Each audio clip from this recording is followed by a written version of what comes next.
Kamakailan lang pinagpiestahan sa social media ang kumalat na video ng ilang kilalang personalidad. At kaugnay nga niyan, naglabas na ng kanyang panig ang kapuso actor na si Hil Cuerva. Narito ang Showbiz Report. Naglabas na ng pahayag ang aktor na si Hil Cuerva kasunod ng kumalat na video scandal online. Ayon kay Hil, kinunan ito ng walang pahintulot. Wala raw siyang kaalam-alam na ni-record pala ang naturang private moment.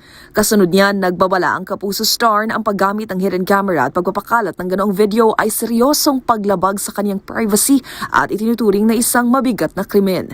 Nagpasalamat naman ito sa suporta ng pamilya at kaibigan, kaya din sa lahat ng dumipensa sa kanya. Tinapos ng aktor ang pahayag sa pagtitiyak na okay siya at mensaheng life goes on. Ito na anya ang huling pagkakataon na magsasalita si Hil Cuerva tungkol dito. Pero bukod sa aktor, isa rin ang komedyante at dancer na si Nico Natividad sa mga nadadawit sa kumalat na video scandal. At sa gitna ng issue, kagabi, naglabas ito ng isang maikling I am sorry sa kanyang social media account. Para sa MBC TV Network News, ito ang Showbiz Angel ng DZRH TV. Una sa Pilipinas, una sa Pilipino.